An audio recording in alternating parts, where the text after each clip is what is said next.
জলে ভাসা এক সম্প্রদায়ের নাম মান্থা। বরিশালের বিভিন্ন নদীতে এই সম্প্রদায়ে দেখা মেলে।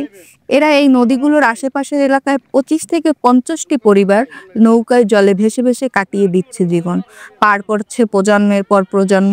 তাদের ছোট্ট একটা নৌকায় ঘরবাড়ি সংসার, আর এই নৌকাতেই জন্ম, শৈশব, কৈশোর, যৌবন, বার্ধক্য, আর সেই নৌকাতেই মৃত্যু।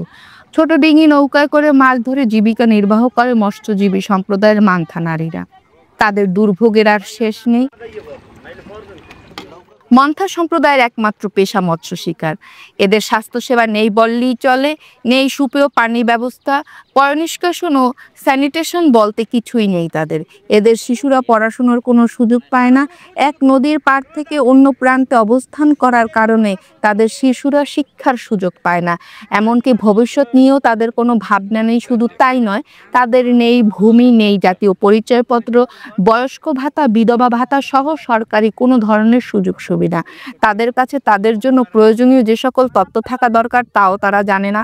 এ সকল তথ্য ও সেবা কোথায় কিভাবে পাওয়া যায় সেটা জানার প্রয়োজন থাকা সত্ত্বেও তারা তা পায় না। নৌকাতেই জন্মগ্রহণ করেছে, বেড়ে উঠেছেও এই নৌকাতে। পড়াশোনার সুযোগ ছিল না। কোনো সময় কেউ যদি অসুস্থ হয় তাদের নিয়ে শহরের হাসপাতালে যেতে হয়। রোগ ব্যাধিতে বললে যারা আছে তো দেখা যার না আছে তোমার দিয়ে এই এই বাপ কালকে সব এই মাছ ধরছে। এই যা শ্বশুর আব্বারা থাকতে এই মাছ ধরিয়ে গেছে, আমরা আবার এই মাছ ধরি। আমি কোনো বাড়ি গেল লাস্ট কি করি একজনে আল্লাহ রাখছে জায়গায় দাফন দিই কি কেউ কিনিয়ে দেয়। এই সরকারের দ্বারা চাই বাবু একটু বাড়ি ঘর জানিস ভালো জবাই থাকতে পারি। এখন কোনো একদিন পাইলে মাছ আনাজ পাই না, 2 দিনে পাই না, দোকানে বাড়ি খাই। ওই একদিন যদি 500টার পাই আর 5 দিনে পাই না। এই জীবন যেমন এরমে চলিয়ে যাইতে আছে। কোনো নিরাপত্তা নাহলে হাইতে ভরাইতে কিছু পারি না। অনেক আইসি দরগে আনকে মেলে আমি গরম আর বাচ্চাকে দাঁড়ো তো একজন মানুষ থাকানোর দরকার। এই বাড়ি নাই ঘর নাই কিন মধ্যে বইলে আমি গরম। নারী মৎস্যজীবী বিশেষভাবে মন্থা নারীদের তথ্য ও সমৃদ্ধি অন্তর্ভুক্তি প্রকল্পের মাধ্যমে তাদের প্রয়োজনীয় তথ্য সমৃদ্ধি ও সুবিধাগুলো পাওয়ার বিষয় অন্তর্ভুক্তি করার চেষ্টা করছি। সমাজে পিছিয়ে পড়া জনগোষ্ঠীর মধ্যে মান্থা কমিউনিটি একটা উল্লেখযোগ্য জনগোষ্ঠী, যারা সরকারের মূল উন্নয়ন স্রোতধারা থেকে বঞ্চিত। আমরা বেসরকারি উন্নয়ন সংস্থা তাদের জীবনমান উন্নয়নের জন্য ইনহ্যান্সিং ইনফরমেশন অ্যান্ড ইনক্লুশন নামে একটা EIFFW প্রকল্প বাস্তবায়ন করতে চলছি। এর মূল উদ্দেশ্য হচ্ছে এই পিছিয়ে পড়া নারী জনগোষ্ঠী যারা ফিশার প্রমাণ নারীর জেলে তাদের জীবনমান উন্নয়নের জন্য সরকারের যে অ্যাক্সেসগুলো আছে, সরকারের যে সেবাগুলো আছে তাদের কাছে পৌঁছানো এবং তাদের ছেলেমেয়েরা যেন বিভিন্ন স্কুল প্রতিষ্ঠানে তাদের ডিগনিটি নিয়ে জীবনমান লেখাপড়া করতে পারে, তাদের জীবিকায়নের সাথে সম্পৃক্ত করা, সরকারের যে উন্নয়ন পরিকল্পনার যে সেবাগুলো আছে তার সাথে তাদের তথ্য সরবরাহ যথেষ্ট ধরনের গ্যাপ আছে সেই গ্যাপগুলোর সাথে সম্পৃক্ত করা, ইউনিয়ন পর্যায়ে এবং উপজেলা পর্যায়ে উপজেলা প্রশাসনের তাদের সম্পৃক্ত করা, যাতে তারা এই কাজের মধ্যে দিয়ে তাদের জীবনমান উন্নয়ন করতে পারে, তাদের আয় বর্ধনমূলক কাজের সাথে সম্পৃক্ত হতে পারে এবং তারা সুন্দর জীবন যাপন করতে পারে। বরিশাল সদর উপজেলায় প্রায় 250 থেকে 300 মান্থা কমিউনিটির লোকজন বসবাস করে। এরা নদীতেই থাকে, নদীতেই বসবাস করে। তাদের জীবিকার প্রধান উৎস মাছ শিকার।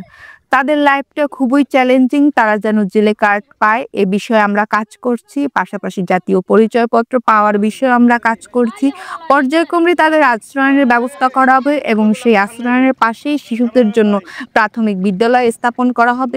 প্রাধিকার আমাদের যে বরিশাল জেলায় মান্থা কমিউনিটির লোকজন আছে প্রায় 250 মানুষ মান্থা কমিউনিটির, এবং তারা তো নৌকায় বসবাস করে মূলত, এবং নৌকাই তাদের জীবিকার প্রধান উৎস।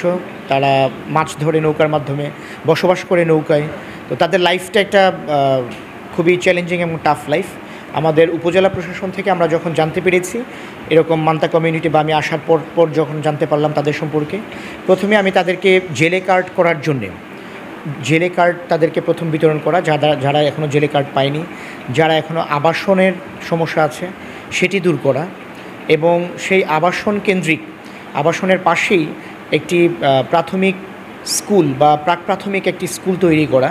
সেখানে আমরা সর্বোচ্চ সহযোগিতা করব এবং টিচার আমরা এখন 2 জন টিচার রাখার ব্যাপারে চিন্তা করছি, যে 2 জন শিক্ষক যদি থাকে, যে স্টুডেন্টরা ওইখানে আসবে বা যে বাচ্চারা আসবে তারা যেন শিক্ষার আলোয় আলোকিত হতে পারে, এবং তাদেরকে আমাদের মূল চ্যালেঞ্জ হচ্ছে এডুকেশনের মেইন স্ট্রিমিংয়ে নিয়ে আসা, যেন আমরা মূল শিক্ষায় বা প্রাথমিক ও মাধ্যমিক বিদ্যালয়ের শিক্ষাগুলোতে তাদেরকে আমরা উপযুক্ত করে গড়ে তুলতে পারি।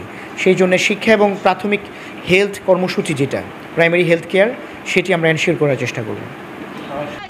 প্রিয়ারা, রিপোর্ট 71। নৌকাগুলি আছে না, নৌকা